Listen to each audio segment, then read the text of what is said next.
Hello, temple വ്ലോഗ്സിൽ നമ്മളിന്ന് കാണാൻ പോകുന്നത് തിരുനെല്ലി ക്ഷേത്രത്തിലേക്കുള്ള ഒരു യാത്രയാണ്. ഞാൻ ആദ്യമായിട്ടാണ് തിരുനെല്ലി അമ്പലത്തിൽ പോകുന്നത്. വയനാട് സ്ഥിതി ചെയ്യുന്ന അമ്പലമാണെങ്കിൽ പോലും എനിക്കിതുവരെ പോകാനുള്ളൊരു ഭാഗ്യം ഉണ്ടായിട്ടില്ല. നമ്മളങ്ങനെ എത്തിയ സമയത്ത് നമ്മളെ വരവേറ്റത് ഈ രണ്ട് കുരങ്ങന്മാരായിരുന്നു. ഇലക്ട്രിക് വയർ കൂടെയൊക്കെ ഇങ്ങനെ നടന്ന് തുള്ളി കളിക്കുന്നുണ്ടായിരുന്നു. നമ്മളിങ്ങനെ നടന്നു പോകുമ്പോൾ ക്ഷേത്രത്തിലേക്ക് കയറുന്ന വഴിയിൽ ഇടതുവശത്തായിട്ട് നമുക്കിങ്ങനെ ഒരു ദൈവത്താർ മണ്ഡപം കാണാനായിട്ട് പറ്റും. അവിടെ വിളക്കോ പൂജയൊന്നുമില്ല, അങ്ങനെ തന്നെ നിലനിർത്തിയിരിക്കുന്നതായിട്ട് കാണാം. അത് കഴിഞ്ഞ് നമ്മൾ മുന്നോട്ട് പോകുമ്പോൾ ദൂരെയായിട്ട് നമുക്കിങ്ങനെ കുറച്ച് അധികം സ്റ്റെപ്പുകളും മുകളിൽ ഓം നമോ നാരായണായ എന്ന് എഴുതി വെച്ചിരിക്കുന്നത് കാണാം. അവിടെ ഇതുപോലെ എഴുതിയിട്ടുണ്ട് ശ്രീ തിരുനെല്ലി മഹാവിഷ്ണു ക്ഷേത്രം. നമ്മളവിടെ എത്തുന്ന സമയത്ത് ചെറുതായിട്ട് ചാറ്റൽ മഴയൊക്കെ ഉണ്ടായിരുന്നു.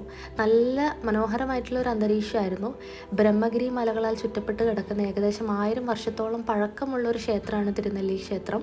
ശ്രീരാമനും പാണ്ഡവരും ഒക്കെ ഇവിടെ പിതൃക്കൾക്ക് വേണ്ടിയിട്ട് ബലിയിടാൻ വന്നിട്ടുണ്ട് എന്നുള്ളതാണ് ഈ അമ്പലത്തിൻ്റെ ഐതിഹ്യം.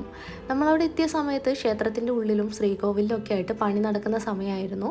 നമ്മൾ ഉള്ളിൽ കയറി ഇറങ്ങിയ സമയത്ത് നമ്മൾ അവിടെ ഒരു കരിങ്കൽ പാത്തി കണ്ടിട്ടുണ്ടായിരുന്നു. അതായത് ക്ഷേത്രത്തിലേക്ക് ശുദ്ധജലം എത്തിക്കുന്നതിനുള്ള നമ്മുടെ വാരിക്കര തമ്പുരാട്ടി പണി കഴിപ്പിച്ചിട്ടുള്ള ഒരു കരിങ്കൽ പാത്തിയാണ്. അതിലൂടെയാണ് ഇപ്പോൾ ശുദ്ധജലം എത്തിക്കുന്നത്. അതിനുശേഷം ക്ഷേത്രത്തിൻ്റെ ഇടതുവശത്ത് കൂടെയുള്ള ഒരു കൽപ്പടവിലൂടെ ഇറങ്ങിക്കഴിഞ്ഞാൽ നമുക്ക് അവിടെ ഒരു ഗുണ്ടിക ക്ഷേത്രം കാണാനായിട്ട് പറ്റും. ക്ഷേത്രത്തിൻ്റെ മറ്റു ഭാഗങ്ങളിലൂടെയൊക്കെ നമ്മൾ നടന്ന സമയത്ത് വളരെ മനോഹരമായിട്ടുള്ള പല കാഴ്ചകളും നമ്മൾ കണ്ടിട്ടുണ്ടായിരുന്നു. താഴേക്ക് ഇറങ്ങുമ്പോൾ നമുക്ക് അവിടെ ഒരു പഞ്ചതീർത്ഥം കാണാനായിട്ട് പറ്റും. പഞ്ചതീർത്ഥത്തിൻ്റെയും പിന്നീടുള്ള കാടിൻ്റെയും അതിനുശേഷം നമ്മൾ പോയിട്ടുള്ള കാളന്തി നദിയും ബാക്കി വിശേഷങ്ങളുമായിട്ട് നമുക്ക് അടുത്ത വ്ലോഗിൽ കാണാം.